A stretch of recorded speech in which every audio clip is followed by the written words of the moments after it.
साथियों नमस्कार, स्वागत है आपका अपने चैनल सक्सेस जंक्शन एक कदम सफलता की ओर में। और हम लेकर के आ गए हैं आपके लिए एमपीपीएससी 2020 और 2021 की दृष्टि से अति महत्वपूर्ण आपका टॉपिक है यूनिट 9 का साइबर सिक्योरिटी। तो साइबर सिक्योरिटी से किस तरह के प्रश्न आपकी परीक्षाओं में आने वाले हैं, क्या लेवल होगा प्रश्नों का और यूनिट 9 का लेवल क्या होगा, वो सब आपको प्रैक्टिस सेट के माध्यम से पता चल जाएगा। इससे पहले 4 प्रैक्टिस सेट हम साइबर सिक्योरिटी के अपलोड कर चुके हैं। अगर आपने अभी तक नहीं देखा है तो चैनल के अंदर जाइए, वहाँ पर आपको एक यूनिट 9 के नाम से प्लेलिस्ट देखने को मिल जाएगी। वहाँ पर आपको सारे के सारे प्रैक्टिस सेट देखने को मिल जाएंगे।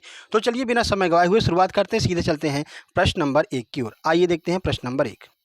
देखिए प्रश्न नंबर 1 है, भारत में साइबर अपराध और इलेक्ट्रॉनिक कॉमर्स से संबंधित कौन सा कानून है। अगर साइबर से संबंधित कोई अपराध होता है या फिर ई कॉमर्स से संबंधित कोई अपराध होता है तो उसको निपटारा करने के लिए कौन सा कानून यहाँ पर इस्तेमाल किया जाता है। ऑप्शन ए है आईटी एक्ट 2001, ऑप्शन बी है IT act 2000, option C IT act 2003 या फिर ऑप्शन नंबर डी है आईटी एक्ट 2002। चलिए इसका आंसर देख लेते हैं।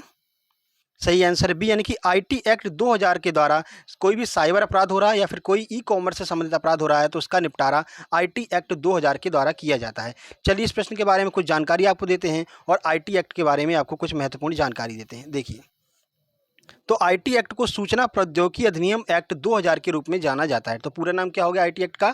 सूचना प्रौद्योगिकी अधिनियम 2000 आईटी एक्ट का पूरा नाम हो गया। इस अधिनियम को सूचना एवं संचार प्रौद्योगिकी मंत्री प्रमोद महाजन के द्वारा 9 जून 2000 को अधिनियमित किया गया था। तो कब अधिनियमित किया गया, कब ये प्रारंभ हुआ था? तो 9 जून 2000 को ये जो प्रारंभ हुआ था। किसने प्रारंभ किया था? तो सूचना एवं संचार प्रौद्योगिकी मंत्री जो हैं प्रमोद महाजन, उनके द्वारा इसको शुरू किया गया था। ठीक है। भारत में साइबर अपराधों और इलेक्ट्रॉनिक कॉमर्स से संबंधित किसी भी अपराध के लिए आईटी एक्ट 2000 के द्वारा ही कार्यवाही की जाती है। ठीक है। तो कोई भी अपराध आपका कंप्यूटर से संबंधित होगा या ई कॉमर्स से संबंधित कोई भी अपराध होगा तो उसको आईटी एक्ट 2000 के द्वारा यहाँ पर सॉल्व किया जाएगा। 2008 में आईटी एक्ट में कुछ संशोधन भी किया गया है, तो आपको याद रखना है अंतिम बार संशोधन 2008 में किया गया था आईटी एक्ट में। ठीक है। चलिए आगे बढ़ते हैं। ये सारे के सारे जो फैक्ट हैं वो सभी फैक्ट आपके लिए अति महत्वपूर्ण आपकी परीक्षा की दृष्टि से। चलिए अगला प्रश्न, प्रश्न नंबर 2। देखिए, एक मजबूत पासवर्ड कैसा होना चाहिए। अगर आप अपने अकाउंट पर पासवर्ड लगाते हैं तो एक मजबूत पासवर्ड कैसा होना चाहिए जिसे कभी कोई तोड़ नहीं सकता, जिसे कभी कोई हैक नहीं कर सकता है। ऑप्शन ए, दोनों अपर केस और लोअर केस के अक्षरों में होना चाहिए। एक शब्द जो याद रखना आसान हो।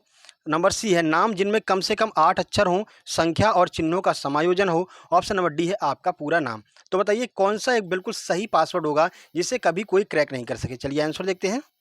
सही आंसर सी, यानी कि नाम जिनमें कम से कम 8 अक्षर होने चाहिए, संख्या हो और जो सिंबल होते हैं, चिन्ह होते हैं जैसे स्टार हैज वगैरह हो, इनका यूज अगर आप करेंगे तो आपका पासवर्ड आसानी से कोई भी क्रैक नहीं कर सकता है। चलिए कुछ जानकारी आपको देते हैं पासवर्ड के बारे में। तो पासवर्ड एक गुप्त शब्द है जिसके द्वारा अपनी महत्वपूर्ण जानकारी को सुरक्षित रखा जाता है, लॉक करके रखा जाता है। एक सुरक्षित पासवर्ड में कम से कम 8 अक्षर होने चाहिए जिनमें अक्षर हों यानी कि इंग्लिश अल्फ़ाबेट के लेटर होने चाहिए, चिन्ह हो यानी जो सिंबल होते हैं जैसे हैज हो गया, स्टार हो गया, ठीक है, डॉलर हो गया, चिन्ह होने चाहिए और अंक 1 2 3 4 ये सब होने चाहिए। तो इससे क्या है, मिलकर के एक मजबूत पासवर्ड बनाया जा सकता है। ठीक है। सबसे सुरक्षित पासवर्ड जो होता है वो हिंदी का पासवर्ड होता है, यानी कि अगर आपने हिंदी के शब्दों को भी ऐड कर दिया पासवर्ड में फिर तो उसे कोई भी आसानी से क्रैक बिल्कुल नहीं कर सकता। बहुत ज़्यादा मशक्कत करनी पड़ेगी या फिर क्रैक हो ही नहीं सकता है। अगर आपने हिंदी और इंग्लिश के लेटर्स को मिक्स करके सिंबल और नंबर इन सबको मिला करके एक अपना पासवर्ड बना दिया तो सबसे मजबूत पासवर्ड बन जाता है। तो अपना जो भी आप पासवर्ड बनाइए उसमें हिंदी के कुछ अक्षरों को जरूर अटैच कीजिएगा। चलिए आगे बढ़ते हैं अगले प्रश्न की ओर। देखिए, निम्नलिखित में से कौन सा एक मेलवेयर का उदाहरण होता है। स्पाईवेयर, वायरस, ट्रोजन हॉर्स या फिर उपरोक्त सभी। तो मेलवेयर क्या होता है, इनमें से कौन सा उदाहरण है, सारी जानकारी आपको देंगे। पहले इसका आंसर देख लेते हैं। तो इसका सही आंसर डी, यानी कि उपरोक्त सभी जो आपके उदाहरण दिए गए हैं वे सभी जो है वो मेलवेयर के उदाहरण होते हैं। अब ये मेलवेयर क्या होता है आइए देखते हैं। देखिए, मेलवेयर एक दुर्भावनापूर्ण सॉफ्टवेयर होता है जिसे जानबूझकर कंप्यूटर सर्वर या कंप्यूटर नेटवर्क को नुकसान बनाने के लिए डिजाइन किया जाता है। यानी कंप्यूटर सर्वर को और आपके सिस्टम को नुकसान करने के लिए इसको डिजाइन किया जाता है। यह एक दुर्भावनापूर्ण सॉफ्टवेयर होता है। सीधे सीधे आपसे जब इसकी परिभाषा पूछी जा सकती है 1 से 2 नंबर में तो आप परिभाषा भी इसका आसानी से बता सकते हैं। स्पाईवेयर, ट्रोजन हॉर्स, वायरस आदि सभी मेलवेयर के उदाहरण होते हैं। ये जो तीनों चीज़ें आपको दी हुई हैं ये आपके सिस्टम को नुकसान पहुंचाते हैं, तो ये एक तरह के मेलवेयर के उदाहरण हो गए। ठीक है। मेलवेयर के प्रभाव से बचने के लिए एंटीवायरस, सॉफ्टवेयर, फायरवॉल आदि प्रयोजनों का प्रयोग किया जाता है। ठीक है। तो एंटीवायरस का प्रयोग करते हैं अपन वायरस के अटैक से बचने के लिए, फायरवॉल का प्रयोग करते हैं जिससे कोई भी वायरस अटैक हमारे जो है अपने सिस्टम में ना आ पाए। ठीक है। तो ये एक तरह के क्या होते हैं, मेलवेयर से बचने के उपाय होते हैं। चलिए आगे बढ़ते हैं अगला प्रश्न। देखिए, निम्नलिखित में से कौन सा सॉफ्टवेयर आपके कंप्यूटर की जासूसी करता है और वह आपसे संबंधित समस्त सूचनाओं का आदान प्रदान करता है? Trojan horse, window XP, zip या फिर स्पाईवेयर? चलिए आंसर देखते हैं। सही आंसर डी यानी कि स्पाईवेयर। स्पाई का मतलब क्या होता है? स्पाई का मतलब होता है जासूस। आपने देखे भी होंगे कभी, आप अगर टीवी पर एडवर्टीजमेंट वगैरह देखते होंगे तो बताते होंगे कि स्पाई, स्पाई का मतलब होता है एक जासूस।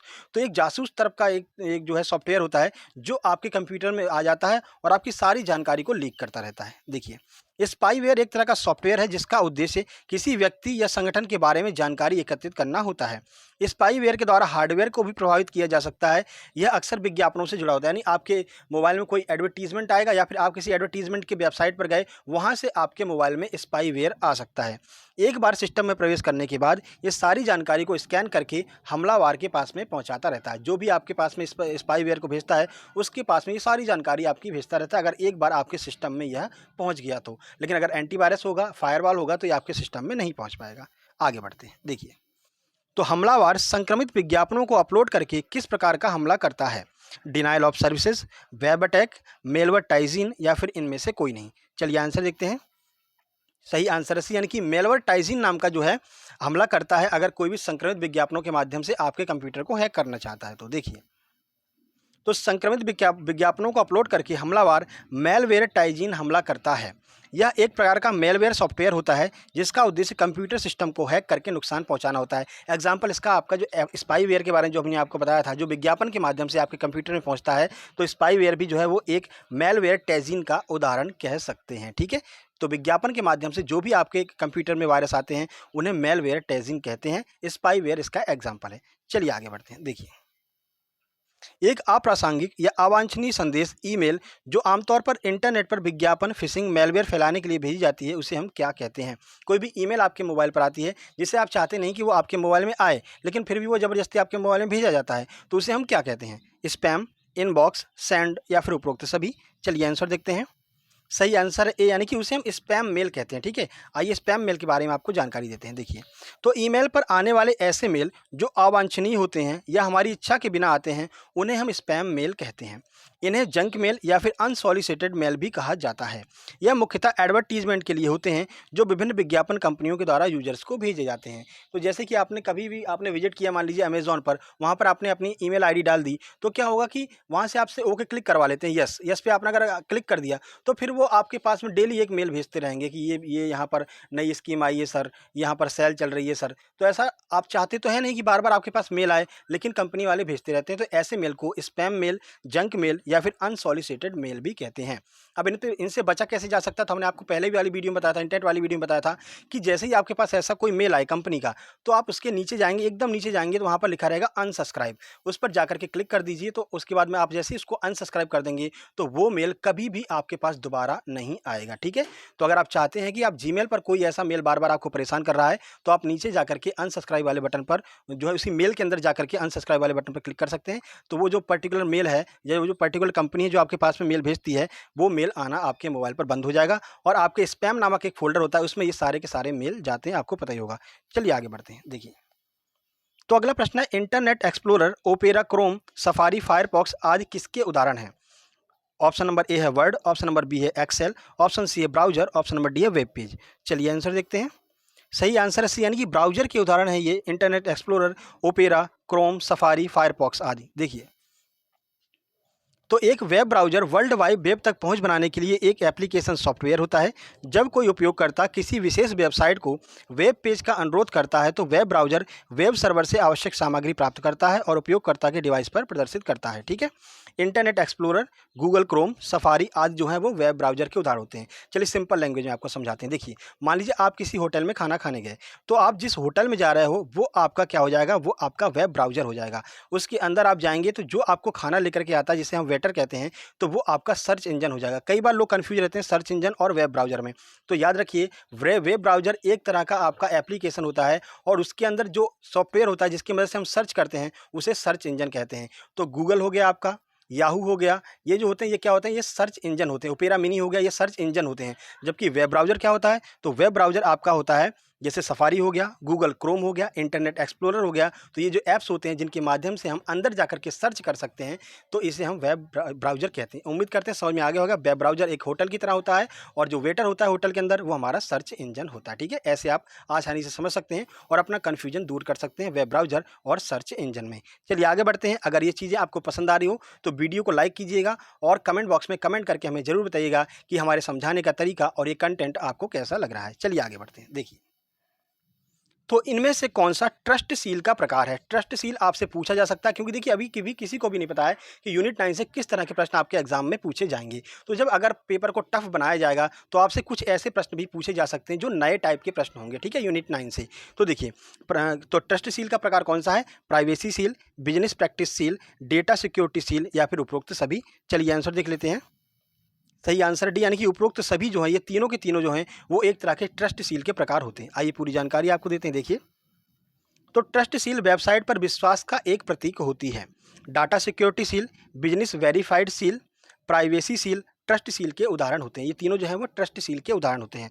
अब ट्रस्ट सील का सत्यापन कैसे किया जाता है, ट्रस्ट सील को वेरीफाई कैसे करते हैं, पूछा जा सकता है आपसे। तो ट्रस्ट सील को दो प्रकार से वेरीफाई करते हैं। पहला होता है सर्वर वेरिफिकेशन और दूसरा होता है वेबसाइट वेरिफिकेशन। तो दो तरह से ट्रस्ट सील को वेरीफाई किया जा सकता है। तो आपसे पूछा जा सकता है कि इनमें से कौन सा जो है ट्रस्ट सील को वेरीफाई करने का एक उदाहरण है। तो आप बता सकते हैं सर्वर वेरीफाइड भी कर सकते हैं और वेबसाइट के द्वारा भी वेरीफाई कर सकते हैं ट्रस्ट सील को। और ट्रस्ट सील होता क्या है? तो वेबसाइट पर विश्वास का एक प्रतीक जो है वो ट्रस्ट सील ही होता है, ठीक है। देखिए प्लेन की आवाज़ आ रही, फाइटर जेट की आवाज़ आ रही है, हमारे घर के ऊपर से निकल रहे हैं। हमारे पीछे जो है तो एयरफोर्स का स्टेशन है, तो वहाँ पर इस वजह से आपको थोड़ा सा यहाँ पर डिस्टर्ब होगा। प्लेन को निकल जाने दीजिए, जो फाइटर जेट है।